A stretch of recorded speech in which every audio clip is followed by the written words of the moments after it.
Welcome, everybody, to another Howling Hour here on the Nerdbox.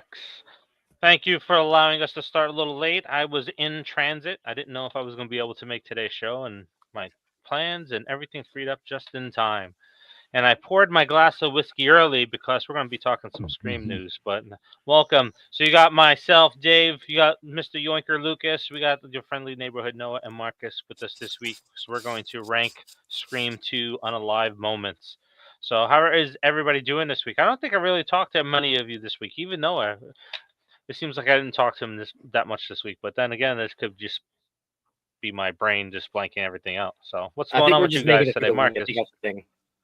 I'm exhausted, man. I was at NAB all last week, and then my producing partner and mentor, she stayed a few days extra, so I was showing her around town and then getting ready for WrestleMania week here in Vegas. Buddy of mine is hopefully coming into town. Tony Todd's sister, Monique Dupree, so hopefully I get to catch up with her and the family, So yeah. Nice. So for those that don't know, what is NAB? NAB is basically a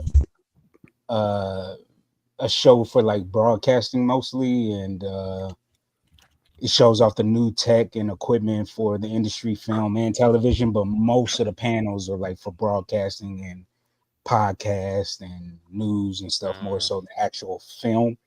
The cool thing for film is you get exposed to the new technology that's coming out. Like I got to play with the new Black Magic camera that they're releasing soon, which is it's a pretty awesome camera. And then of course DJI was there. You get to see all the new toys basically. So yeah. Cool. Word up. Lucas, what's going on with you this week?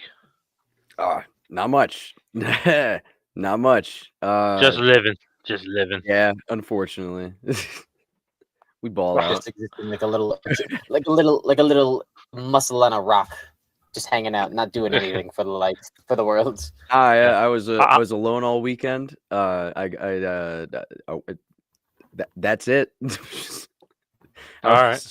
Lucas, in my home. Lucas is being modest. I'll speak for him. He actually designed Player 5 and Player 6 for the Stream Board game. Oh shit! That did happen this week. Yeah, he did do it. He did do a big thing. Yeah. Oh, and they look so good too, man. I was thinking of other characters that he could design, like cheerleaders, like a male and female cheerleader, and athletes. You know what I mean? Something like different. Yeah. Yeah. So maybe we'll get lucky and they'll appear in a movie. I sent the character bios over to Mike Levy. If they ever do a sequel, maybe we get to see it. Noah, how about you? What's going on with you? I saw those images. And I said that they looked good. And then I forgot about them as well. All right, so just real quick. So, Tim, let me explain why we have to say Unalive. Because if we don't say Unalive when we say the other word, or when we slip up on the other word, YouTube slaps our hand and demonetizes the video. The few pennies that we do make from these videos does pay the bills that Nerdbox has. So the streaming platform that we use is $50 a month. So YouTube pays for our streaming platform and it pays for some equipment when we can afford to pay equipment. So I would like to note that Marcus every is like penny the only works. one that actually sticks to it. Marcus is like the only one that actually stuck to saying Unalive. Everyone else really just goes off. To be fair, I've been trying to stay off instead. I've been trying to stay off. Yeah. Because we're getting cereal eaten. All right. So we got some Scream news to talk about. Noah's lagging a little bit, but before we talk about our Scream news, so what we started last week was the official rules for the drinking game. So I'm going to post that, and we'll post it right before we begin. So someone changes their ranking mid-discussion. Somebody has to take a drink. A disagreement breaks out over a ranking placement. Somebody has to take a drink. Someone forgets a character in a film or hasn't seen the film. Someone takes a drink. And that one's made just for Lucas himself. A character is referred to by an actor's real name instead of their film name. someone takes a drink, and then someone gets so frustrated they stand up and leave or leave the frame, someone takes a drink. And I think we hit almost all of those last week, so it was pretty exciting. Yeah, pretty close. Hey, Yeah. I can't help it since I don't have a green screen. I might cut out. You know what I mean? Listen to that excuse. All right, boys, let's dive into the news, the Scream news, before we reveal the events of the poll that took place this week. So I think we should save that until the end. Man. I think we should save that until the end. Yeah, maybe we'll see how it goes. So breaking 2 big stories. This is the second story that broke this week, and that is that the original Scream director, or 7 director, Christopher Landon, said that he exited the film following highly aggressive death threats over Melissa Barrera's firing. So again, he had to come out and clarify that the decision was made way before he joined the film, and he had nothing to do with it. And boys, the FBI got involved. The FBI had to get involved because his kids' lives were being threatened over the whole situation. This is crazy. Said that they were gonna, we actually, there's a real Scream cult because people are so crazy about. Like, listen, I'm pissed off about this film, but not enough to threaten the lives of children. Like, yikes! Jesus Christ. You know, I was expecting something a little lighthearted, like to the things that we find interesting. We are not serial eaters. We should not be horrible people like that. Yeah. Jesus, he didn't even make the decision to fire them. Yeah, that's what I'm saying. It was all Screen Gems, man. That was he a had studio nothing thing. to do with it, man. So yeah. Yeah. No, I was expecting something so like lighthearted. Maybe like Matthew Lillard said something funny about the script or something. You know, I wasn't expecting death threats. I was on the bingo card for this evening. Yeah, that's like, crazy. To me, this is Batman vs Superman all over again, man. Oh God. I mean, not Batman vs Superman, Justice League all over again. When Zack Snyder, unfortunate event with his daughter. You know what I mean? Yeah. And then because of the theatrical, he started receiving threats and stuff like that, and the rest of the family. So then, I mean, it was a good thing that the fans rallied behind him, so we could get the Snyder cut of Justice League. But yeah, folks need to just take a chill. Like, I'm upset too. Like, nobody wanted Melissa fired, over something that's this movie's gonna suck. Like, we know that. Yeah, so no need to like threaten someone's life and the life of their family. Like, that's a little bit extreme. If I had to, he's disappearing. This is like just a bit extreme. This is people taking Richie and Amber seriously and bringing it into the real world. Yeah. You know what I mean? That toxic the real life Ghostface cult is like people fanboying over this movie that they're going to threaten people's lives. That's a bit much, guys. That's a bit. You are cutting out, my friend. But so like to go right off of what Marcus was saying with the Richie and Amber thing, it is the whole toxic fan. The extreme, Scream, Star Wars, wrestling, and I think there's one other one. They're over the top. Like, people get pissed off of so much stupid shit these days, and it's horrible. It's horrible. Before we get over to our second set of news, so we got Scott Walker with us. Hey boys, how you doing this weekend? I got some great news for you. I got really great news about Scream 7. Oh, let me see here. I'm going to read it first, Scott, before I put it up on here. So let me see. It's getting canceled. All right. I think we can talk about this one. I read on the internet about Scream 7. We're returning to Stu's house in Scream 7, and it's going to be abandoned and boarded up. What do you think about the returning to Stu's for the final time? Horrible waste of real estate. Horrible architecture. Horrible architecture. Really, really bad lot to put your offings. Really bad lot. Is it going to be the last? Yeah, the doggy door in the garage. Technically, you know what I mean. They said this movie is supposed to launch a new trilogy within the franchise. So, is it going to be the last time we're going to see the house? We didn't even finish the last one. Exactly right. We didn't finish the one before that because wasn't 4 supposed to be the start of a technical new trilogy as well? It was. No. Yeah. So we got a lot of loose ends to tie up, I guess. Yep. 2 failed sub trilogies within the context. Yep. Thank you, Marcus. You said it for me. Yeah, 2 failed sub trilogies. Them returning to Stu's house a 3rd time. I think this is kind of like what we were hitting on last week. We're kind of just regurgitating things now, just to maybe please fans, and I think they're making possibly a lot of bad decisions on things that they think people want to see, and they don't really understand what's going on in the fan base. Like the outcry over Melissa and Jenna not being in it, it's a really big thing. And I've seen it on the channel, just in comments, and I've seen it on our Facebook page where it's a divided fan base. Half the people love Nev, half the people love Melissa and Jenna. So, it's 50-50. And I think maybe we'll have like a really good first weekend for Scream, and if it's not good, it's just going to go word of mouth and it's going to plummet. Yeah. Apparently the other, like other 50 is pretty violent, but yeah. Like I would love for them to do another one outside of Woodsboro, like take it to Atlanta, since Kirby brought up Atlanta. You know what I mean, with the cult and everything.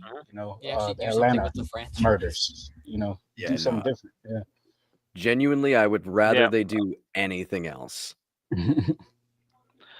Well, yeah. So that's a good point. Like, we saw Stu's house in 5, so like, is the magic going to be there seeing it in 7, right? Because we already got it back once. Now it's going to be less impactful, right? It's a law of diminishing returns. We got it once. Now you're going to give it to us again. It's not going to be as exciting this time around. This is all right. To put it plainly, this is like the same issue that people have with like Marvel movies nowadays, is because they keep on doing the same thing where it's we're going back to the roots, and then we're going back to the roots, and then we're going back to the roots. Like I love Marvel movies. I'll always sit down and watch at least one, maybe, but I don't care anymore. That's the thing. I just don't care anymore. Like, to me, if this is true about going back to Stu's house and it is abandoned and boarded up, this is Halloween Resurrection over again. This is a Nightmare on Elm Street. Not over Halloween. Again. You know what I mean? Like, returning back to the house for what? Like, really, for what? It was cool that how they did it in 5 with Amber and her family moving into the house. That was cool. I thought that was awesome.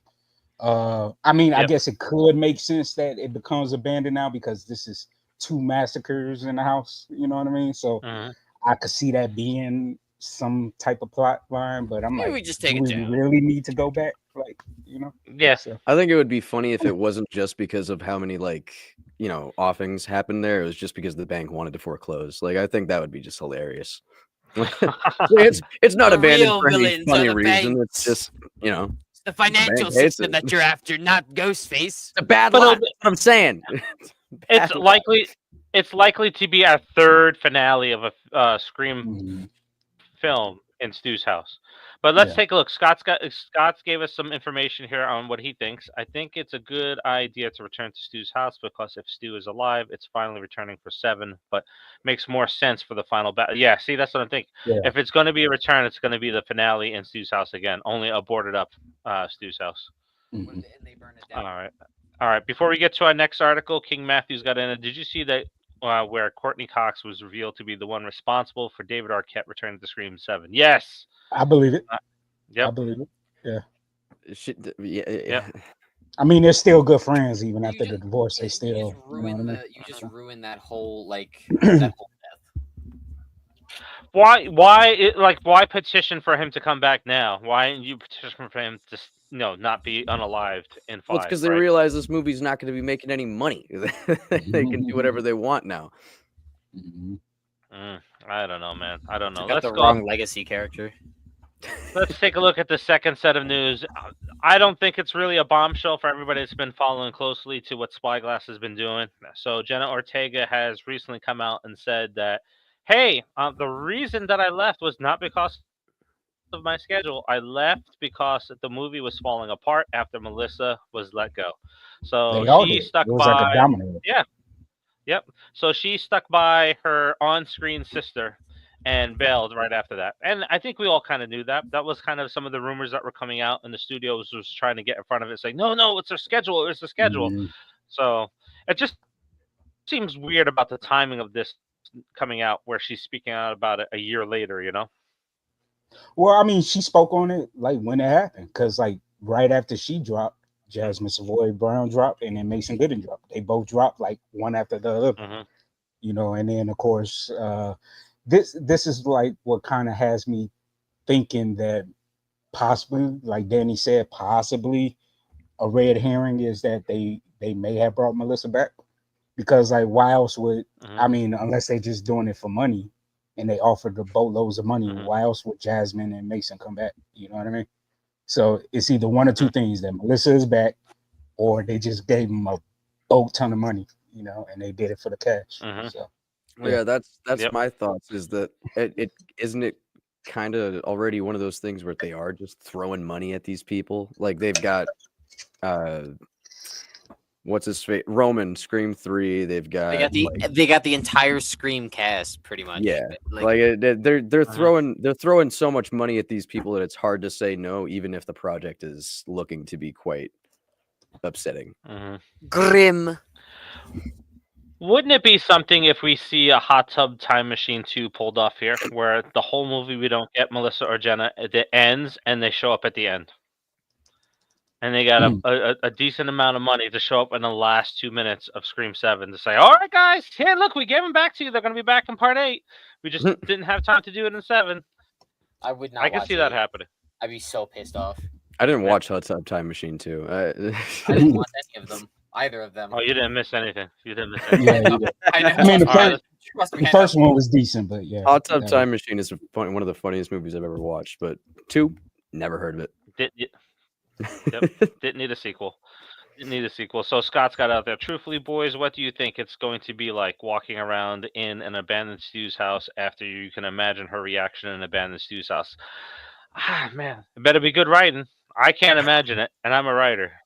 I can't. It would be tough to pull off because she did it already once, right? So the shock, again, like her walking through with the house with the gun in 5, right?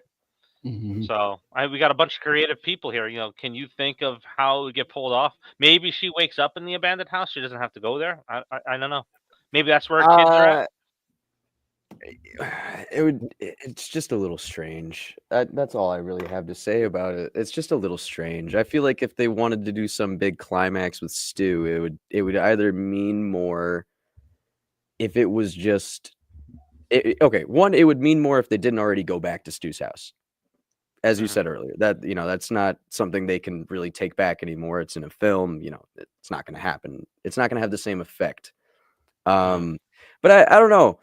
I like I've said, and like we've been saying in our fan, you know, enactments of what we want Scream 7 to be. Like I'd rather it be somewhere that means something to like the Church of Ghostface or something, or even something that means something to Sydney. I would rather it be a more personal thing, because Stu's house is just Stu's house now. Like we've already revisited it. Now it's supposedly abandoned. Like it's just a house now.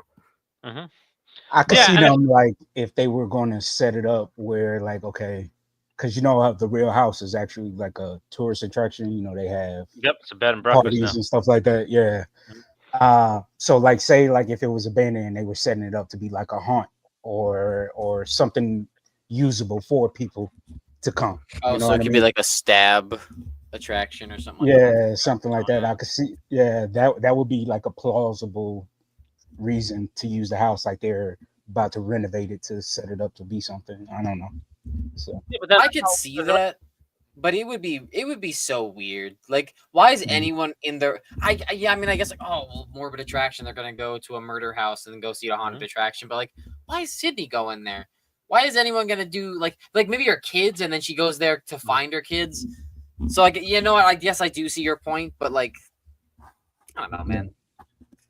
I think that's what it is. If it's in the movie, which it probably is, it's probably she has to go to save her kids. Yeah. That. Yep. Like you said. Yeah. That's what makes the most sense to me. That's the only reason why I would see us going back. And then they're dead. But alrighty, let's go ahead and dive into our rankings here today. So, Marcus, excuse me, since you were not here last week, you get to lead us off with this one. I'll tell you, shocking, real quick. I see if I can get on here. I'll show you how we ended up for last week. If it's saved, let's see if it's saved. Let's jump into my list here. Yeah, I want to see. Let's see if it's saved. Come on, open up. This is how we ended last week, folks. We had Casey's at iconic. We had Steve at rank. Such an 2. argument. We at had the end Tara. too. That Tara debate was massive. We have Kenny at 4. We have Stu at controversial. We have Billy that dropped all the way to Med just in front of Principal Hembry. So that's where we ended up last week. And again, just to go ahead and remind everybody, these are our drinking rules. Someone changes their ranking mid-discussion, we're taking a drink. There's a disagreement that breaks out over a ranking placement, we're going to take a drink. Someone forgets a character name in the film or hasn't seen the film, we take a drink. And if the character is referred to by the actor's real name instead of their film name, we take a drink. And then it gets so frustrating that somebody stands up or leaves frame, unless it's Marcus and he fades into his green screen. So if I was there last week, I would have bumped Steven up iconic, man, because the sound design and you actually see it was brutal, dude. Matter of fact, because there was quite an argument about that to begin with the him and Casey are definitely iconic, man. Those two. Well, so we're not going to rehash. We're going to get ready to go right down the path of arguing over last week. So we're going to go ahead and we're going to start off with Phil. So, Marcus, where do you have Phil at?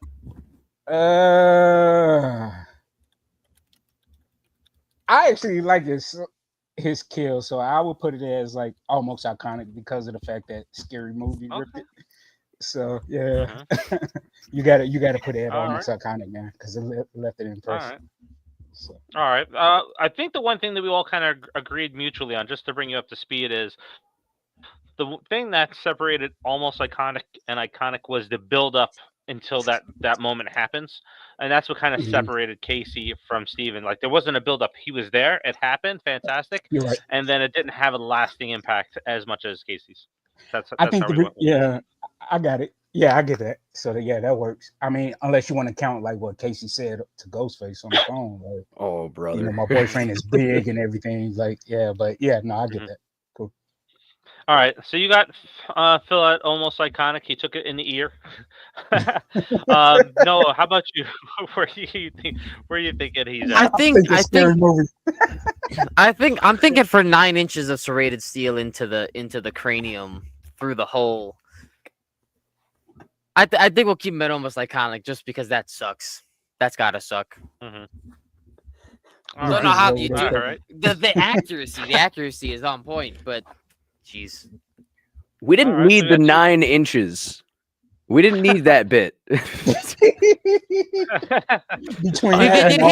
Unnecessary storytelling. Look, well, now we know that 9 inches through the ear is not something that somebody can handle. It's too much. That's what happens. What did what's his name in Scary Movie say? Sean Wayne, do it again. Ooh, it tickles. I have not watched a single Scary Movie. Oh man. All right, so Lucas, good. You should. You're breaking down on us already, Lucas, from last week. So, well, stay with us. It's only the first one. It's funny that you brought up Scary Movie because the only reason that it's almost iconic is because of the scene from Scary Movie and how much it has resonated with me over the years. It's almost iconic. Okay. All right, I'm good with that one. I'll agree with you all. Almost iconic. Is this like the one and only scene other than Scary Movie where something comes through a stall door and right through the ear? I think so. There was a huge argument in the Scream group that I was in because like somebody brought up this moment and they were like, "Oh, that's not believable. A knife wouldn't go through." I was like, "You got to realize, like back then, there are some bathroom stalls that are just like corkboard." And why do you think they're not anymore? They saw this movie. They realized it's too easy. Well, I mean, we should have find like an abandoned bathroom and test it. No. I'm joking. So here, Lucas, here's why they're no Mythbusters. longer with it in most places. Glory holes. I don't want to hear it. Well, peepholes. That's some type of glory hole. That's not peepholes. The right like, so working at Walmart when I was 18, people would drill holes in there so they can watch you go to the bathroom. Mhm. The biggest thing that I saw, other get than a better knife hobbies. going through a door, is somebody having a mirror on the top of their shoe and them sliding their foot underneath the stall into another one. That's crazy. That's Yep. advanced. That's They advanced used level to- perversion. That's so They weird. used to take those old dental, the Like, dentist dude, mirrors. I'm trying to take with a the long dump. stick. Remember those dentist mirrors, and they would tape it to the bottom of their shoe. Yep. Yeah. All right, weird, this man. one's gonna cause controversy, and I'm gonna kick it off. Fucking trash. It's so over the top reaction where she's just like, she screeched like a velociraptor, and then she goes onto the stage. It's like, come on, man, what are you doing? What are you doing? What are you trying to do here? Like, she's trying to hit She's 2 having home her runs with that. Shakespearean moment. She's like, if I'm going out like Caesar. Yeah, and that's what she said. Marcus has said it on the show before. That's what she wanted to do, is that she wanted to go over the top, have it bigger than the first one, and it's really distracting, to be honest. She screeched like a velociraptor. So I'm throwing it right in there as fucking trash. Nope, not at all. Not for me. Lucas, what do you got? I actually have it at controversial. All right, so we're moving up to meh. All right, so why you got it controversial? It's not my most favorite, and also I'm not a huge fan of Jada Pinkett Smith as an actress. Her character, I can't remember, so I will take a drink. But oh,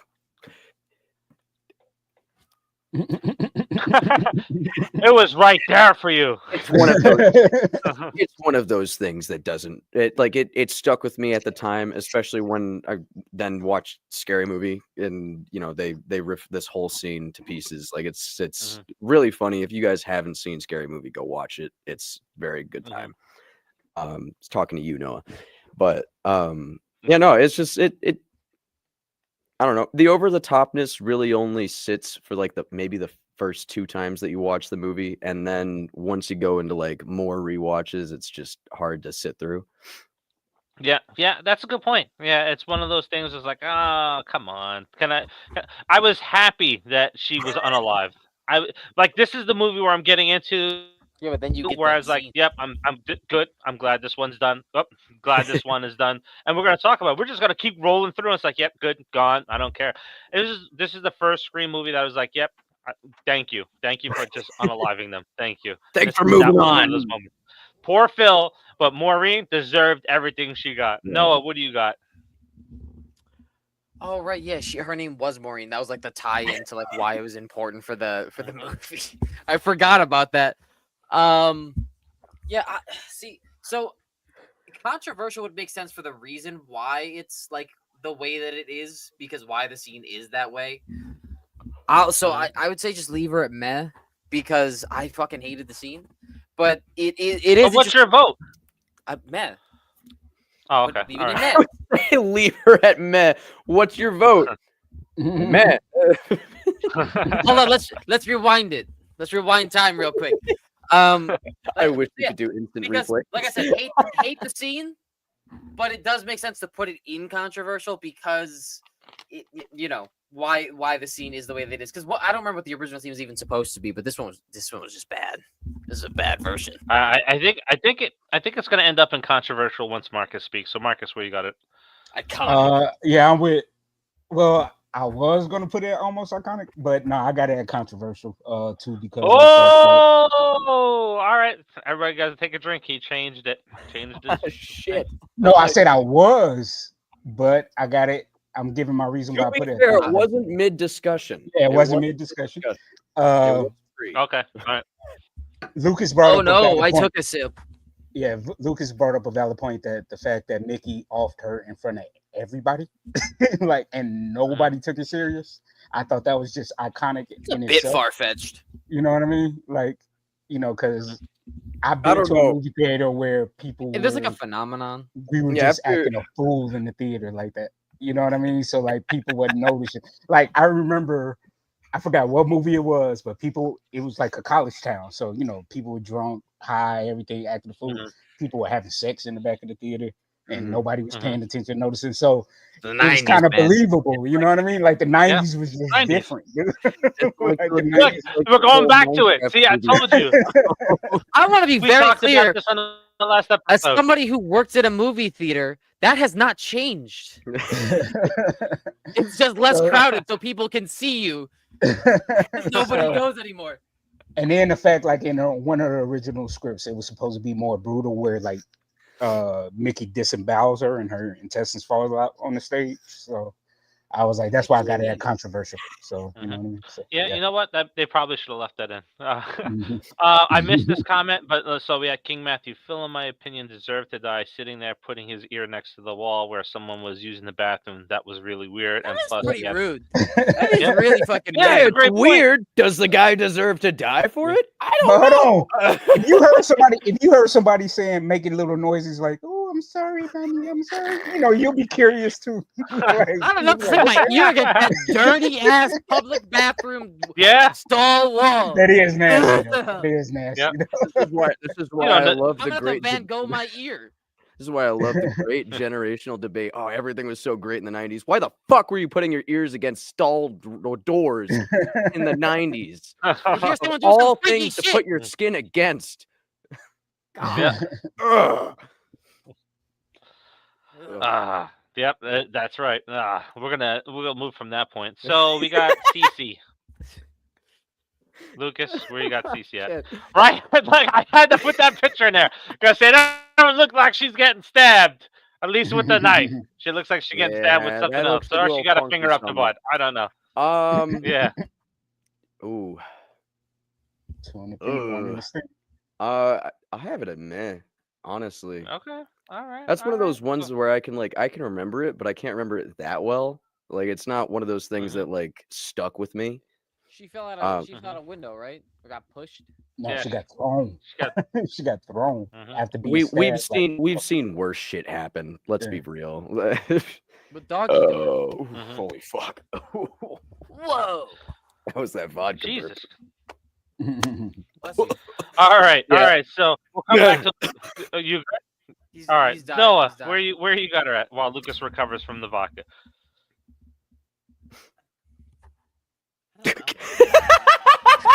He doesn't even know. He's I'll leave her at med too. Just the silence. Really wasn't, yeah, I mean, none of these unaliving moments were super spectacular. If I'm being for real here. He got a point. Yeah, and Scream 2 is my favorite. The unaliving moments weren't as impressive as some of the other films. Yeah. Yeah, I think we all collectively agreed that everything, like every opening scene after the first one, other than like I guess you could say 5 because we got a Survivor, we got a Pulse. They really didn't live up. I don't think the openings. Go ahead. Yeah, I know, but like even like the opening scenes, I don't feel like they lived up. There are 2. We're not there yet, but there are 2 that do live up. I will say, but yeah. All right. So Marcus, where you got CC at? Yeah, I got CC at man, because like this wasn't a likable character, period, to begin with. Even though I love Sarah Michelle Gellar, and then 3 again, the unaliving moments in this movie, except for 3 of them, were tame in comparison to the rest of the franchise. So. Yeah, this one had a little bit of a build up to it, or maybe a little filler in the movie where she's on the phone and she's harassing Ghostface and stuff like that. But yeah, it's that's truly the definition of that sound, is that scene there itself. King Matthews has as many times as Sydney fell out a window, I'm surprised she isn't dead yet, while others that get thrown out just die. Yeah, that's a good point. Well, those that got thrown out were stabbed multiple times too. Well, she's got tougher skin because of plot armor. Duh. Plot armor. Yep, that's it. Steel plated. She's the Batman. All right, so we got one of our big ones here. We got Mr. Randy. Noah, where's Mr. Randy at? That I'm putting it at almost iconic. Actually, you know what? I'm dropping it to controversial. Okay. See, now that is an example of someone changing their ranking mid-discussion. No. Shit. Listen, to take out Randy felt really. So that's why I put it almost iconic, because I wasn't expecting Randy to get taken out. Like the buildup was there, but I was like, nah, they won't do it. They will, and then they did it, but they didn't show it, and I don't like that. Yeah, they showed the aftermath. Yeah, they showed the aftermath. So what a cop out too. What a cop out. Yeah, especially for such an important character and for such a cool character that even in death comes back in 3 to be like, I still got you with important breaking news on how to take out the Ghostface of this trilogy. Oh man, so that it's on another level. The unaliving off screen is going to piss off Lukas when he goes and watches Terrifier 3. Oh, yeah, yep, that is true. Yep. All right, Marcus, believe it or not, that's actually one of the big things I loved about stream is that most of the offings we saw. Oh no, just wait. It helps. It makes the scene better. All right, so Marcus, where you have it at? I got him at iconic, man, because like King Matthew said, the whole conversation with Ghostface with Mrs. Loomis, it's just that's one of my favorite lines, man. What's your favorite scary movie? Showgirls. Absolutely like that whole build-up was just awesome. And then even though you don't actually see him get stabbed and you just see Mrs. Loomis doing it, the sound design was great, the build-up was great. So yeah, it's definitely iconic for me. All right, I'm going with almost iconic, so I'm going to leave it right where it's at, because the build-up and the payoff are two different things. Like the build-up was fantastic, the payoff was weak because it was hidden in there.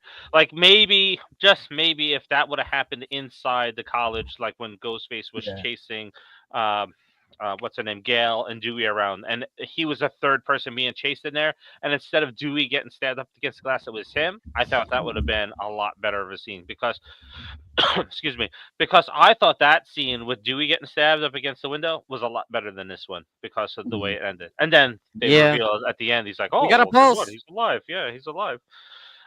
So almost iconic is where that one's sitting for me. Lukas, how about you? I have it at controversial too. I'm not gonna lie. It's a big thing in these like horror movies that I'll like. I'll be watching and I'll be like, oh, can't wait to see how this character goes out, because it's like sometimes it's really obvious when you can tell a character is going to die. And I don't know, with Randy, like Noah said, he's such a big character. It's one of those things where it's like you can be respectful to the character and not show it. But I think honestly, in this setting, in this kind of movie, it's more respectful to show it, especially for the people that come to the movie to see that. So yeah, controversial for me. I don't know. And just with everything that happens after, like in the subsequent movies, it's just like weird for me. Yep. All right. So Marcus, you referenced King Matthews III's comment, so we'll throw that up in there. Randy's death is definitely iconic. The whole back and forth between Randy and Ghostface was my favorite of the series, even though it was Gail's phone that got him killed. Yeah, I agree. And honestly, I think and this is why I wanted to do the What If shows on the channel that got no views, is because I think Randy's arc was not finished, where Dewey's arc was finished. Yep. And they kept the wrong character alive, because as we saw, like Randy had a thing for Sydney, and he still had a thing for Sydney in part 2. And if you watch the body language and some of his facial reactions when Derek's around, it's like, what's going on here, right? Randy would have been the perfect Ghostface to be in part 3. And maybe part 4, like a 2-parter on that. So I think they made the wrong decision, because his story arc was a lot better than Dewey and Gail's. So I agree. All right. So let's see here. We've gone full circle. That brings us to the first police officer's death, Mr. Marcus, and that first police officer's name is going to be Mr. Andrews. Was he the driver or the other one? I can't see. Mr. Andrews is the driver that took the knife across the neck. I love that whole scene, but the other one got it so much. I'll group him in almost iconic because that whole scene, that whole sequence was just awesome. All right. You going big? Going big with I'll this put one. him in All almost iconic because that whole, like I said, that whole sequence with Mickey was just chef's kiss. Yeah. All right. I'm gonna end up dropping it down one because I got it as meh for this one because I think, like you mentioned, the whole scene's very good, but the payoffs is with the next one. So I'm going with meh on this one because it was just a simple punch the glass, slit the throat, all done. So I do like the post. Nope, I was gonna say I do like what happens post it, but then that's Ghostface that's sitting in the seat there. So I got him at meh. I think it was a simple, easy one off. How about you, Lucas? Yeah, I have him at meh too. Just that one though. Just that one. All right. And Noah? I also put him at meh because while this whole scene was good, it wasn't his cereal eating scene. What you want to call it? All right. So we're gonna jump right over to the next officer there. So the next officer is the one that took the pipe through the face, and that is Officer Richards. And I'm gonna throw him right there and almost iconic. Because this is, I think, where the payoff from that scene comes from. Is you have the car going all over the place, and bam, right through the pipes. So it's almost a payoff to Final Destination 2 as well, because we see the pipe go through, and we actually have the unaliving stick place at this one. We should rank some of those. So Lucas, what about you on this one? Yeah, same actually. Almost iconic, just for the fact that it's quick, it's brutal, and it really does stand out in this particular series of events. All right. Noah, how about you? I would say that this is probably the kill of them. See in there, it's gone. It's gone, guys.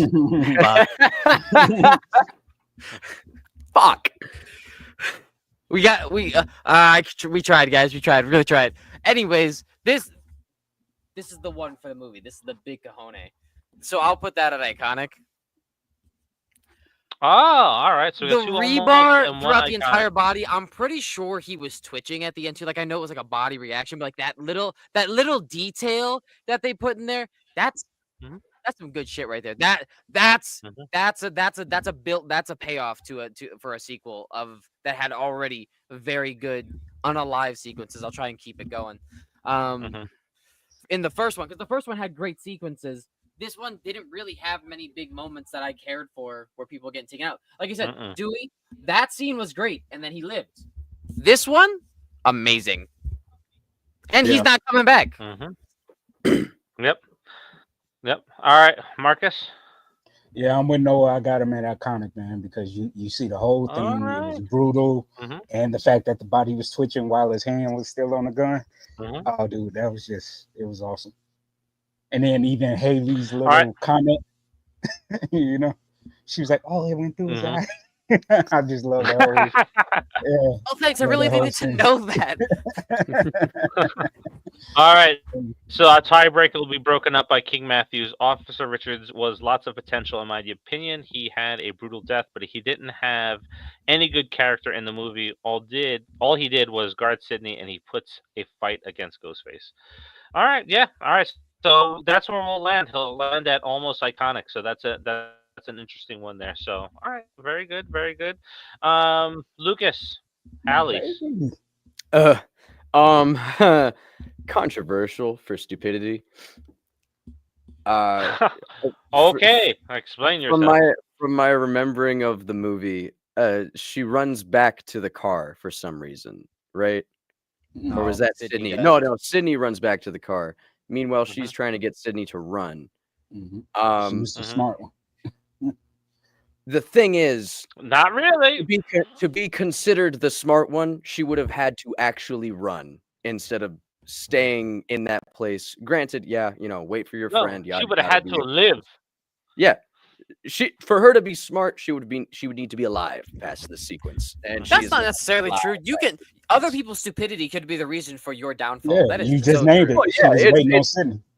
She's waiting on Sydney, but at what point do you stop waiting and leave? I don't know, man. That was a very brief moment where she waited and then was taken out.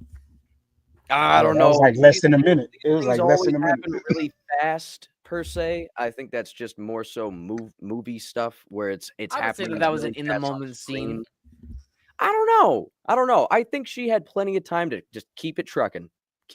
Granted, I'm not going to fault her for being, a good friend and waiting for her friend. We could all say that, but we could all say that, but realistically, how many of us would abandon people that we care about as they're doing something potentially stupid in a situation like that? Like, I don't know. You could say it now, but how do you know whether or not you'd abandon someone for doing something stupid? Especially if they're someone that you care for. I've abandoned people for less. Let's be for real. Oh my God, for less. But I think my head would be on a swivel. Yeah, no, I would. I'd be looking around. Why was she not looking anywhere else? She wasn't looking anywhere but at Sydney when there's a serial offer. I would say, why would you not just be with Sydney? Because safety in numbers. As well. That's my thing. Well. I would have been on Sydney's back. She had the whole. Oh, don't do this, but I'm gonna wait over here. You do let me. I'll answer that, and this might be a controversial answer, but us people of color, we don't go check for dumb shit. So we don't. 2 weeks in a row. 2 weeks in a row. We don't do stupid shit like that. So, but if we are going to talk in that context, like, hey, I'll wait right here. I'll wait right here for you. You know what I mean? Like, yeah. 2 weeks in a row. Look at this. Danny's not on the show, and Marcus is just reliving all of the moments. 2 weeks in a row. To be fair, it would make more logical sense to group up. If you're gonna wait regardless, especially with a thing, Ghostface pops out of nowhere. He's been known to do that. He's like the RKO. I would say go back to back on this. Like, if you're gonna do something stupid and then you're gonna wait for that person to do something stupid, might as well make sure that they're covered. No, you're right. I'm just telling you that's how we are. I know. I understand. No, trust me. I understand. I wouldn't be fucking waiting. I would move your fucking ass. Why do you need to know when you could still be alive? You're not doing anything to them. You're clearly not doing anything to this person. Leave. This is the last time I'll bring up Scary Movie, and it's Scary Movie 2. If you remember the scene that I'm talking about, you'll know exactly why I would consider her dumb as fuck in this situation. And that's just you just keep pushing, dog. You don't wait for nobody. You keep pushing. If they're going to loyalty is astounding. If they're gonna be dumb as fuck and check the killer to see if he's still alive, oh my God, is he still alive in the car that's wrecked? Run! 1960s Batman comic strip. Just slap the shit out of him. Like, get the fuck real. Move. Scary Movie 2. Right the fuck past him, dude. Just get out of there. Yeah, no, I have her controversial. I don't know. I gotta know who it is. There will be a reveal. This brings up an interesting point, right? Do you wait to see the safety of your friend and risk your life, as Hallie did, or do you just, like Lukas said, you get the hell out of there? You run as fast because there are better ways to your best friend just got you killed. That's what it turns out to, because you were waiting there. Your best friend just got you killed. Good job, dumbass. Yep. Thanks for looking out for me, Noah. Where do you got her at? So I'm also putting her in controversial, but not for that reason. Just because she got stabbed in the back. The guy before that we just ranked, like, get on his level. I mean, like, get some pikes to the face. No one was it? Wasn't that just they crashed into the thing and it went through his eye? Yep. Mm-hmm. Yeah. Like that wasn't even really a Ghostface offing. That was just more of a shit luck, pal. Well, I mean, he was going to get it regardless. He was going to take the cop out anyways. Yeah. It's like, I'm going to let you live. I don't think they were going to do that. You take out one cop, you're going to have to take out the other cop.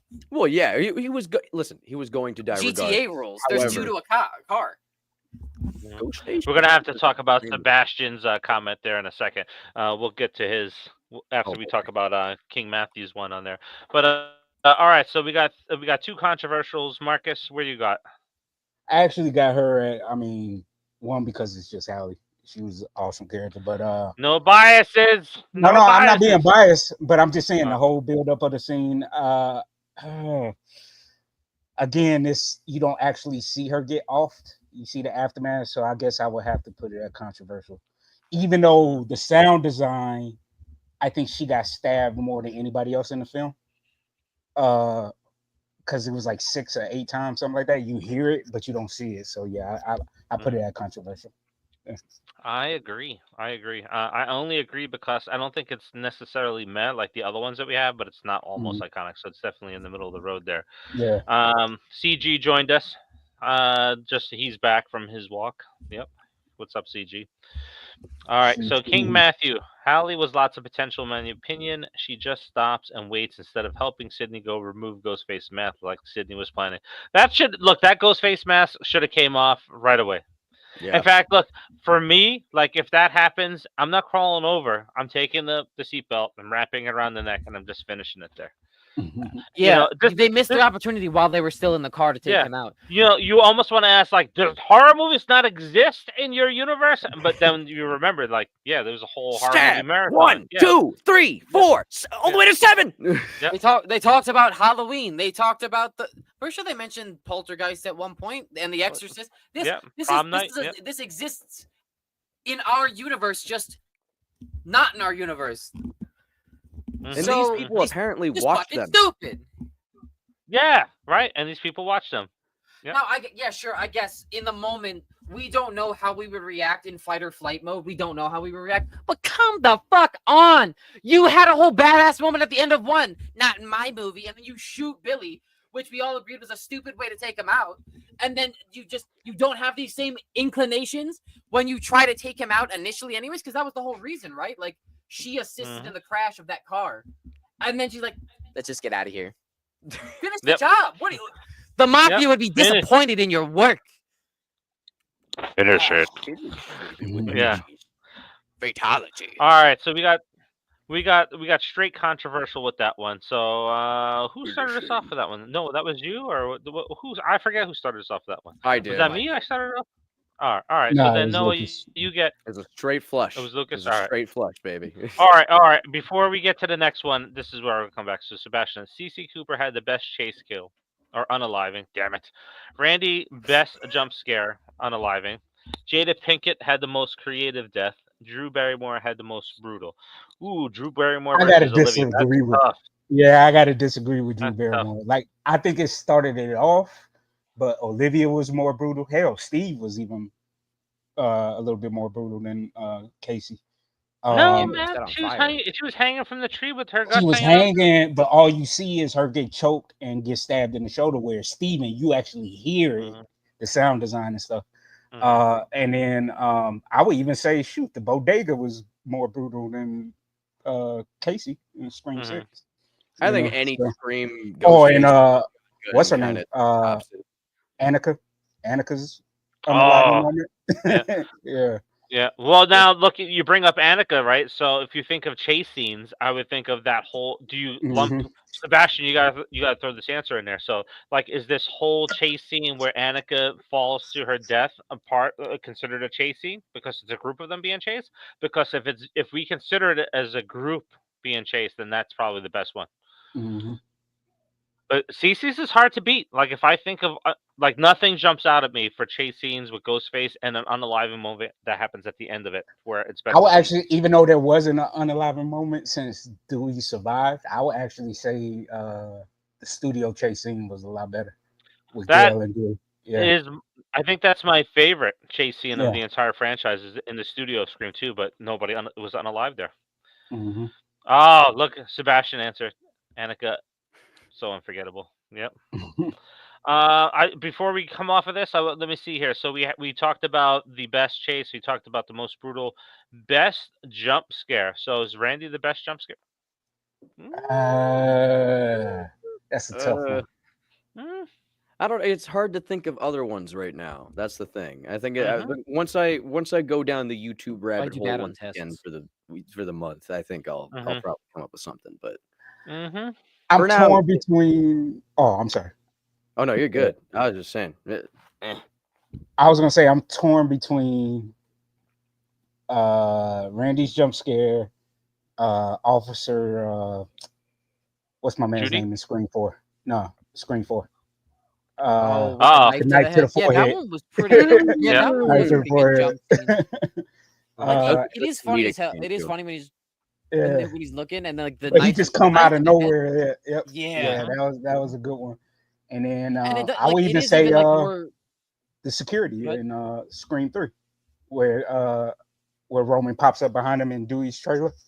You know, that was a good one. Even though we don't get scared easy, I would classify that as a good jump scare.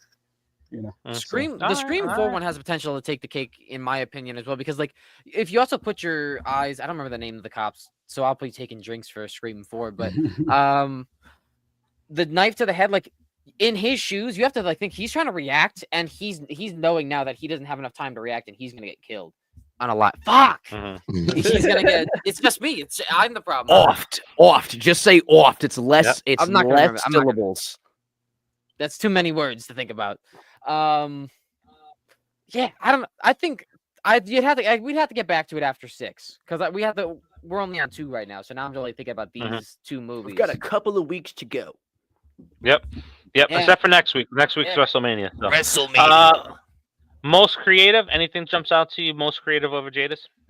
The bodega, man. That whole sequence, that bodega was just awesome. Pure, just brutality. Very good scene. Annika, that was creative. You know what I mean? Like just gutting her and trying to disembowel her right there at the door. And then the fall. That blade should have went through Annika's waist. Like a buck knife is what, 6 inches, Noah? Because we both have one. I think it's like a 6-inch blade. Like 6.5, something like that. Yeah, like her waist was tiny, so like that blade should have went right through. So like say what you want about Bailey, man, but I still say Bailey is probably the most brutal. He had the most brutal unalive moments, man, than anybody. So yeah. You and Bailey, I don't know. I liked him in Shameless too, dude. Yeah, it is what it is. Let's see. We got any of the He was comments? okay in Shameless. All right. Oh, look at this. We got disagreement. The bodega was not cool. Very not Scream. I liked it because it was very not Scream. Exactly. I That's liked what it made because it. it was different. Yep. He was a man on a mission, and he was like, "Look, I don't care who's in my way. I'm after these 2 girls. You in my way, you getting off." Yep. Sebastian, just like if we didn't have the ending that we had, I think the bodega scene would be a lot better than it is. I just think that the ending spoiled a lot of great scenes and a lot of great things that happened in that film. Well, except for what Melissa did. I love what Melissa did. So, but other than that, yeah. All right, Noah, Derek. I'm gonna just drop it here until you make your vote here. That one, that's interesting because it has such good build up, right? Yeah. It is it's such an intense scene, and then it just gets shot. and then it's like that over dramatic death. It's like relax, buddy. You're not going for the Oscar. Die. I don't know. I'll put it at controversial. Because it wasn't like he got shot. Big whoop. Center mass. Wow, that's Raylan Givens, y'all. Before he was Raylan Givens. Just saying, he wouldn't be awarded any. Mickey wouldn't be awarded any points. Yep. Yeah, like you hear people that complain about Art the Clown using a gun. It's been done, right? Yeah, it's been done by slashers way before Art the Clown was using it. So I will say the Tommy gun thing was cool though. Like he pulls out a Tommy gun. That was funny. Like just reminds you of Home Alone. Yep. All right. So Marcus, how about you? Yeah, I'm controversial too, man. I wanted more. But again, the build up was great. The whole, is he a part of it? Is he not? I like the back and forth with Mickey. And then again, just the payoff. It was just shot center mass. That's it. That was kind of disappointing. Lame. Yeah. Yep. Yeah. You guys didn't have to sell what I was gonna say. I put it in med just for that because it's like, It was kind of just like, go ahead, Lucas. Oh no, I was just gonna say the most interesting part about that was what he was like pinned up on, and that was it. Like that was okay. Yeah, and Ghostface didn't even do it. His fraternity friends that did that. Yeah. So it's like, and that was originally creative thinking Okay. Nope. Not at all. Ghostface just stumbled in. It's like, oh, look what I found. I will Bait. say, good use of an opportunity, though. Good use of an opportunity. Yeah, because he did pull him up and hit him until he dropped him back down. So yeah. Yep. All right. So I got that at meh. So we got 2 controversials. We got 1 meh. 2 meh. Lucas, where you got it at? 2 meh. All right. So we're gonna go to the comments for you guys to go ahead and break the tie. So we're at controversial meh, CG, King Matthew, Sebastian. You know, if you guys want to, or Scott, if you want to throw your votes in there real quick to break this tie here. We got a 2 and 2. We got CG at meh. So right King now Matthew said almost iconic. Ooh. Really? Yeah, he has lots of potential. Yeah. All right. Wow, lots of potential as well as he was framed. Yep. All right. So let's see. A meh would bring it down to meh, and almost iconic would bring it back up to controversial. So that is where Derek will sit. Yep, that's where he'll sit. Fair enough. All right. So we got Marcus. Man, why couldn't Lucas start with this? All right, let's get this one out of the the most hated character in this franchise. Let's aim for this one specifically in the barrel. I know how it's like a fish in a barrel. Let's aim for this one specifically. Yeah. Yeah. I agree with you. Like the acting again too, like her movements throughout the entire final scene with the fake bricks being dropped on her and all that. Oh man, it was just so horrible. It was such a garbage scene. We must slay we the could have beast. did without her. We could have did without her that whole scene and just had Mickey. It would have been perfect. You know what I mean? Yep. Like this unaliving for a Ghostface is probably as bad as Quinn's. Like I don't know which one is worse. Like the acting and over top acting for this one. Yeah, I think so. Yeah, I'm there with Quinn you. lived. Like Quinn was bad, but Mrs. Loomis is just abysmal, dude. Yeah. Horrible. Absolutely horrible. Lucas, I know what you're gonna probably say, but I'll give you the opportunity to say it. I'll say it in semantics. It was fucking trash. No, dude, everything about this character just pisses me the fuck off. I hate Nancy Loomis so goddamn much. It's so hard not to just get excited to talk about how much I hate this bitch, but it's like I care about my son after he dies. Yeah. Come on. Yep. She's annoying. She's annoying. Her cover half the time doesn't really work. Granted, I didn't know the first time watching that it was Nancy Loomis until, she said, I'm Nancy Loomis, but fucking again, it was like this one weird bitch pops up like every so often in the movie. She might have something to do with this, considering she's the only person not seen with literally any other character unless she's talking to them about something that has to do with their personal lives or something that he can use for later. It just comes down to bad writing. Yeah. Marcus, you missed out on it last week when we were talking about Nancy Loomis came up last week too, but we actually kind of rewrote a better part 2. We're saying that if Billy survived, Billy and Nancy Loomis teaming up in part 2 would have been far better than what we got in part 2. Yeah. Yep. Maybe I wouldn't hate the bitch. If the script didn't get leaked, we wouldn't even have Mrs. Loomis. It would have been Derek and Hallie. No, it was she was a part of that clique too. The one script that I seen, it was Nancy, it was Derek and Hallie, and then Cotton comes for the save, but then Cotton turns on Sydney. So there's that was one of the drafts, but the original, the final draft, the one that actually got leaked, it was just the Cotton thing stayed, but they took out Mrs. Loomis altogether because she didn't sit well. So it was just Hallie and Derek as Ghostface. All right. Noah, can you save her from the fucking trash? Not really, but where do you got her at? Could you imagine if I just said iconic because of how good it was? Like just because we got to see it happen. Like, oh yeah. I'll put her fucking chest because I hate the character. But the satisfaction of seeing her die. Yeah, I'll leave it a fucking trash.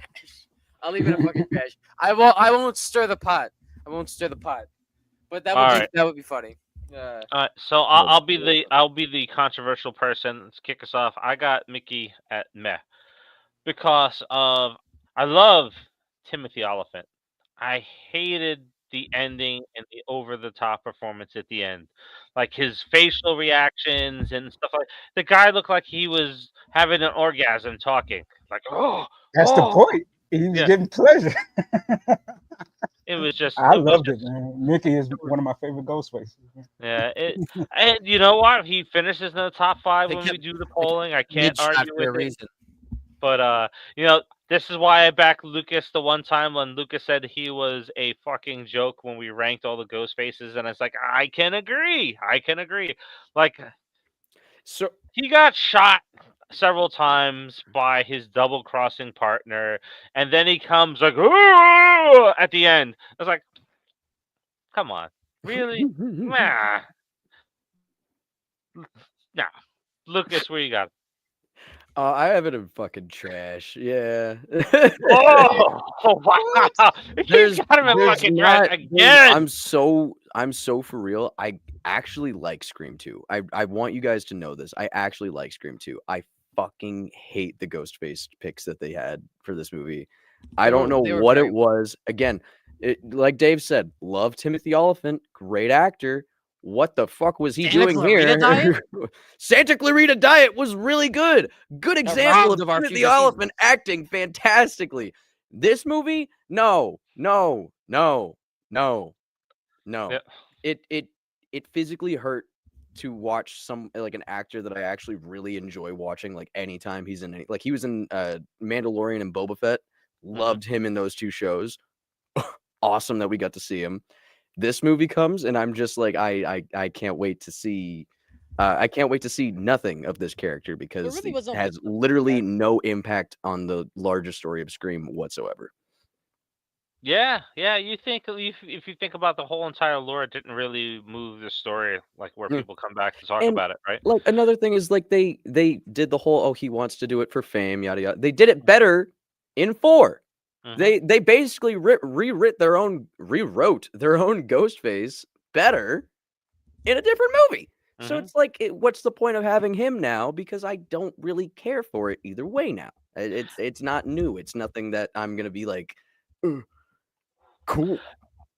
You know what? Honestly, if we went back and took that approach with doing the rankings, I think he drops even further for me on the list. Just because, like you said, Lukas, right? If we think about all of the ghost face that are out there, like you have Billions too, they're always going to be the top because they're the first. But then if you look at Nancy Loomis, we talked about the poor motive. Then we look at Mickey, even poor in motive because he wanted to be famous, he wanted to go to the trials and stuff like that. And that was just upstaged by Jill. It was upstaged by Yeah. Jill. And then even Richie, as much as people hate Richie came along too, and he almost upstaged it too because he's like, I'm just going to rewrite the film because we need a proper film for the fans and stuff like that. So it's like, yeah, you know, I think he's upstaged by quite a few, even of the least favorite characters that are out there. So we got a meh, we got a fucking trash. Noah?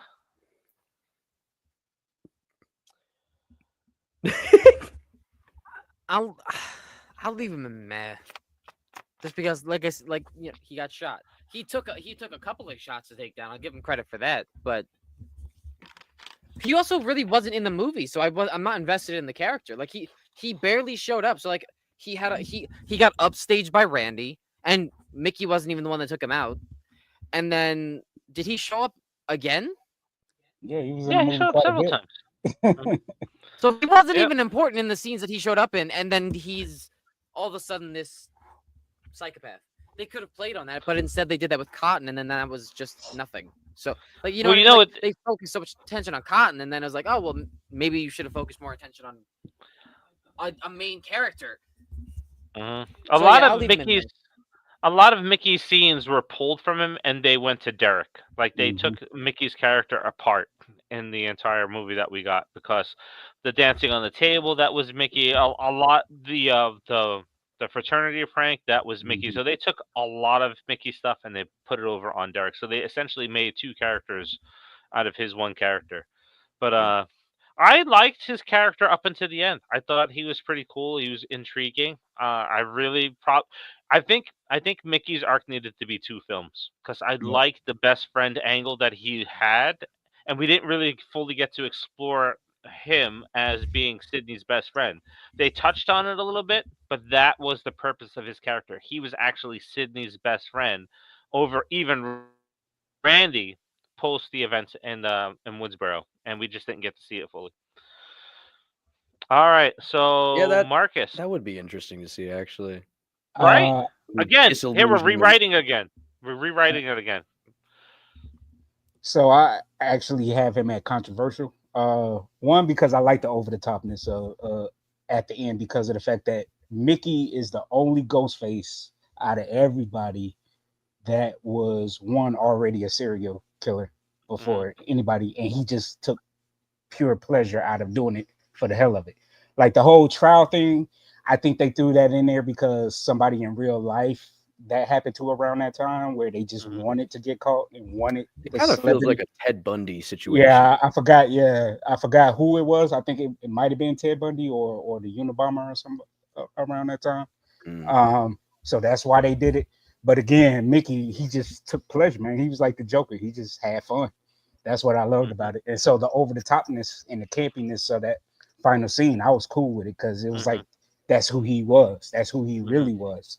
So the whole being a nice guy and friend was just a mask for him. And again, like everybody said, he took all those shots from Mrs. Loomis, and then took all the and then it took Gail and Sydney to take him out. So yeah, I got it at controversial. Look, you. To be fair, I think one or the other would have sufficed. I think them both.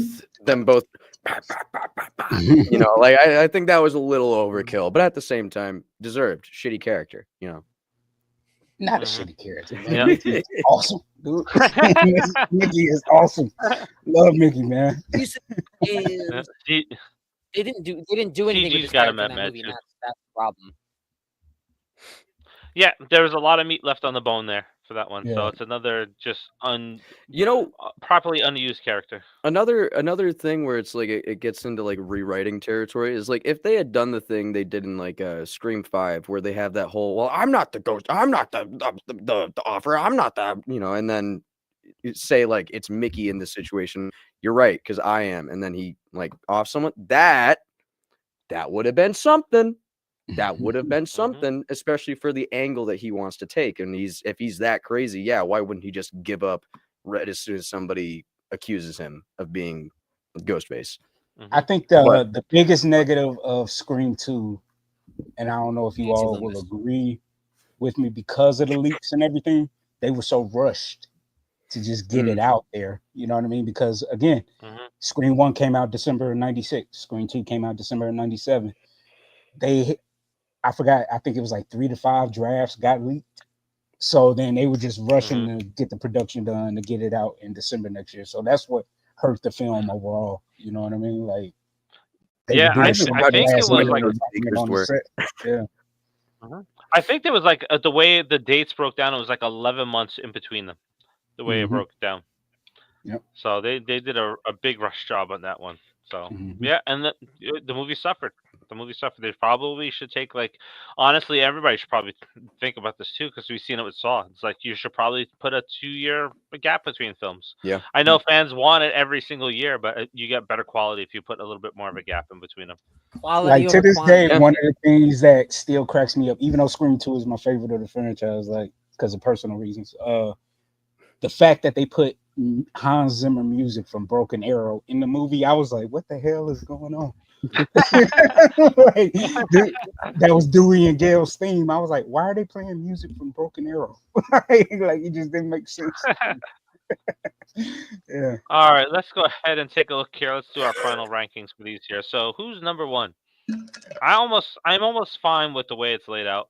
Yeah, I'm cool with the way it's laid out. I'm absolutely fine with the way it's laid out. I think it's hilarious that this movie doesn't have a single iconic kill in our eyes. No. I think it's absolutely hilarious. Well, 2 of us. So that's where I'll disagree then, because I have the Mr. Police Officer man at an iconic. Yeah, I had an iconic. Yeah. So I would probably put him first. Well. That in almost iconic. I'm speaking as a group. As a group, we couldn't decide on one iconic kill. That's true. That is fair. Mm-hmm.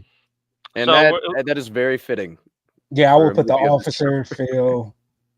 Yeah, I will put Officer Phil and then Randy. Yeah. Yeah. I debate that because Phil get 9 inches to the ear, and then it be and then At least we got to see it. At least we got to watch. Yeah, We at didn't get to least see what happened to Randy. we got we got We got 9 to see the inches. peep show. We It's got the- 9 it's inches. the- grace of softcore porn on the fucking Nerdbox. Yeah. It's the body twitch, man. It's the body twitching and Hallie's comment that puts it over Phil for me. So All right. Look, he took 9 inches to the ear. He didn't drop right away. Where this guy took over a foot to the eye, and he went down. So he had no chance. He took several. At least a meter. Rods At least. to the body and face. rods. Long, hard steel rebar to the To the face head. and body. Oh wait, He what my man deserves say? his moment. What my man saying? What's the movie? The Hangover. In the face. In the In the face. In the face. Yep. Oh, All right. See, if Mike So Tyson's yeah, here, innuendos this would be a different story. Yep. All right. We good with the whole Maureen, Hallie, and Yeah. Derek situation here? All right. Yeah. I think Mickey does. I think Mickey goes up to number 2 here. Yeah, I put Mickey over Fifi. Yeah. I could take Mickey over. I Cece would too, but that's just because I said when we were ranking her, like I can very faintly remember that scene, but it's like it's not a memorable one. At least when we can say Mickey died, at least I can point to exactly how and why and where, and Yep. Yeah, like a weird. Yep. All right, so I think that's how we finish off here. CG kind of puts a best for the fact that there's no iconic kills or any day that was decent says a lot about Scream 2. Well, no, we do. does. Noah and I, yeah, we do. It's just everybody didn't vote on Yeah. the Yeah, the so officer. collectively, no, but 50% of us so far have said that at least one of these should have been. Yeah, an iconic. so it's Toes. going to be interesting. Like toes. This Toes. isn't hostile, my friend. Oh, so wait, it's like I did it's gonna, say Randy was iconic too, but me and Lukas said Randy was iconic too, but it didn't get voted on. Oh, I said Randy was controversial because they didn't. Well, show I was it. the only one that said iconic. Yeah, because the build up. Yeah. Happens. It's going to be interesting to look back at this after we go through 6 to see which one is the bottom 2 when it comes to unaliving moments. Is it going to be Scream 2? Is it going to be Scream 3? Or is it going to be Scream 6? I would say Scream 3. I have a feeling 3 is going to be another no iconic situation because I'm going to be so for real. I really can't for the life of me like place anything super high. Actually, there is Don't one. say it. Don't say it. No, I'm not gonna say Save it for There next is one. for not next wait, week. Yeah, wait for our next one. Yeah, there is one, and I think y'all may or may not. I mean, I think y'all will agree on it, but yeah. All right. Well, Unfortunately, we all watch wrestling here, so we got to take a hiatus for WrestleMania. Yeah, next week is WrestleMania week, so we will not be here for WrestleMania. But we do have some poll results to talk about. So last week, we got into a massive debate over who was the sexiest Ghostface, whether it was going to be Jill, whether it was Where's your going vote to at? be Stumacher. Lucas, what would your vote be, Jill or Stumacher? Oh, so I actually voted in that poll. I put Stu, and I could already say just from looking at it when I voted, I have a feeling I know who won. Okay. But I'll leave. So it was on Facebook and YouTube. There was 2 separate polls that we did. Oh this between. yeah. Okay, I wasn't on the YouTube one, but I was definitely in that Facebook poll. Okay. All right, but who would you vote for, Lucas? Or you said? Oh yeah. Stu, right? Oh yeah. Okay. All right. Noah. Stu. This is the whole. I'm the whole reason that this started. Stu. We only got 2 choices. Yeah, between the 2. Dang. Because I know. You know who I was gonna say overall in the entire franchise. But, yeah. So Stu or Jill? Yeah. I know. Listen, I know it begs the homoerotic question: do I find men attractive? However, put that out of your mind. It's purely Matthew Jill Lillard. or It's Matthew Stu. Lillard. Yeah. That's it. Yeah, I gotta say Stu, man, because Stu. Yeah, buddy. Yeah. I gotta say Stu, man. On Stu the was Stu just a lot of train! fun, dude. It's a Stu different type of was a lot train, though. fun, man. And that Yeah, Stu I was would a lot go. of fun. I would go with Jill because I think nothing is sexier than somebody with a plan and someone who knows how to fucking execute it. Stu had no plan. Roman had the plan. Roman had the plan, and Jill had the plan. That's like when we talked about if we were to go back and rearrange all the different Ghostfaces. If you put Roman and Jill together, that is the unstoppable force. Is the two of them together? But See, Jill to me was like so textbook sociopathic. You know what I mean? Like that's why I take Stu over her, because he's like you can't. You don't know. He's unpredictable, man. Stu was unpredictable. Even though he was a simp for Billy, he's still unpredictable. You know what I mean? So, I like people. Yeah, I like people with ambition. I like people with drive. I like people with motivation. If we're going based off who's sexiest, let me look. Give me a good look at that brain beat and how it works. Like that's not what we're doing here. It's who's sexier. It's who's sexier, Stu or Jill? And the answer is Stu. That's what makes it sexy for me. So let's think about this too. That one scene when they were at the fountain. Stu knows what to do, because like when he broke down, like when Sydney, or was it Sydney, or it takes a man to get a man, where he was telling her how to disembowel somebody and gut them, dude, like he knew what to do. You know what I mean? Like this man, hey, he may not have had a plan, but he damn sure know how to execute. So all right. So let's reveal. I didn't make a special graphic because I was busy all day today, or I would have made a special graphic for it. So with 59% of the vote on YouTube, so this is 59 to 41. Jill was voted the most sexiest Ghostface between the two. On Facebook, with 68% of the vote, that makes it 68 to 32. Stu Macher wins the vote. So our social media higher percentage, baby. Split. And when you add it all up, the winner with 52% is Stu Macher. He won 3 more by seasons. 4%. Let's go! 3 more seasons. Now, who's the sexiest out of all of them? Who's the sexiest Ghostface out of them all? You can't include Melissa because she is not official. I was gonna say, well, put it like this: who's the sexiest to ever put on a Ghostface costume? Ah, lucky feet had to change it. I had to change it. I had to change it. I had to change it. I had to change it. He's got the height of a linebacker, and he's got the build of a surfer from Tron. Yep, I'm torn between Sam and freaking shit, Amber. Yo, oh, no, Stu Macher. I don't care if she won an Oscar. No, I'm with Marcus. If Marcus is going on who's worn the costume, it's definitely Sam. Oh, see that poll? Yep. That poll would get so angry. That poll would get angry quick. Yeah, it would. All right. All right, guys. Anything? I'm gonna miss Melissa and Scream. Hopefully, she shows up. Yeah, man. If not, it is what it is. Based on the cast announcements, I don't think that's gonna save. I don't think more people is gonna save this film. I think that burying it will save the film.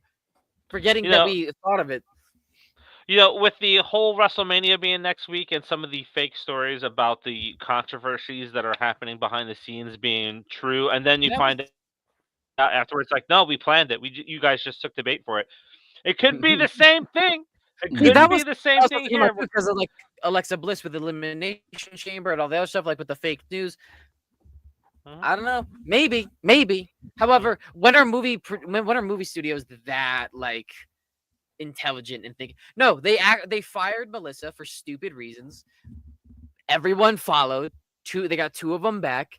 And then for some reason, the entire cast and crew of the franchise, for some fucking reason, and they think that that's going to save it because they realize they fucked up, but they can't go back on it because it makes them look stupid. That's just my take on it. My take on it is that they fucked up. They realized too late that they fucked up, and now that they're trying to fix it in the only way they know how. Dumb. Scream Mania is running wild, and it's running wild than it ran before. So I like it organic. Oh wait, that might be the Kool-Aid man. Yep. What would you all say Brother. is your only hope outside of Melissa and Jenna returning? What is your only hope or looking forward That's a good to question. with the new one? I'm not looking forward to anything of this movie so far. Oh well, I mean, I guess Matthew Lillard coming back is like that's cool, but I don't know. I think that whatever, if this movie is just shitty enough to where it's not, it doesn't like spike in its shitness to make me walk out of a movie. That is what I'm looking forward to. That it's not so bad that I walk out and waste the movie ticket because they're not cheap anymore. So if I go there and I waste a ticket and I walk out, I'm gonna be pissed. So I'm looking forward to hopefully making it through the entire movie. My only hope has been dashed on the rocks, and that would have been Mark Kincaid coming back, and they changed his character. So, like, I'm thinking now, I'm trying to figure out what would be the only hope, because I've wanted Stu back for so long. Like for me, the only thing I'm hoping, because I like the actor because of Gen V and the boys, but I hope Asa Butterfield is German. Asa German is a Ghostface because he's so good in Gen V. Like, dude is awesome as hell in Gen V. So yeah, and then the one episode got another legacy character. Yeah, that's it. That's the only thing I'm hoping for. That's it. Yeah. My only hope is Anna Camp is a Ghostface, and we get to see her badass side come out. Yeah, I love her. Man. Yeah. Then that may give Melissa a run for her money. Dude, I'ma just watch True Blood all over again. Just watch her scenes. Just watch her season. Just watch her episode. Yeah. All right, Lucas, how about you? What's your only hope? No, it's just Matthew. It's Matthew Lillard. He's a joy to watch in pretty much everything I've seen him in. I really hope that doesn't change with this movie. So, that's it. I'm literally just looking forward to Stu possibly being more than likely being back in the flesh. And yeah, I saw that comment, and that's why I looked, because it's like, it's not so much putting him on a pedestal, because it's like I'm hoping that he's good in it. I'm not opposed to having disappointment, but I mean I normally don't want to be disappointed, so I'm gonna be hopeful and say that hopefully Stewie is gonna be a good part of the film. That's it. Here's a fantastic question. Everything else can think they should replace. Nope. I would be pissed if they recast him. Yep, I would be so pissed if they recast him. Yeah, like that's good. No. Because then it's like, who would they use to replace the character? Replace Melissa Barrera, and then you'd also have to replace Jenna Ortega, and it's like, who would rightfully replace those characters and also be able to live up to the performances that they gave in the last two films? And the answer would be, there's really not anyone that I think of. Yeah. Because I mean, that chemistry ran beyond on screen as well as we saw. I mean, like, they were kind of bonded for each other more for the screen than the money, because they all walked away. So, I don't know. Apparently not. Most of them are back. Two of them. Core 2. Yeah, it's like the dynamic duo is back. Core 4. Yeah. Oh boy! All right, well, so we're gonna be taking off next week because WrestleMania is a 2-night event. I'm glad I get to watch both nights now. My plans have changed.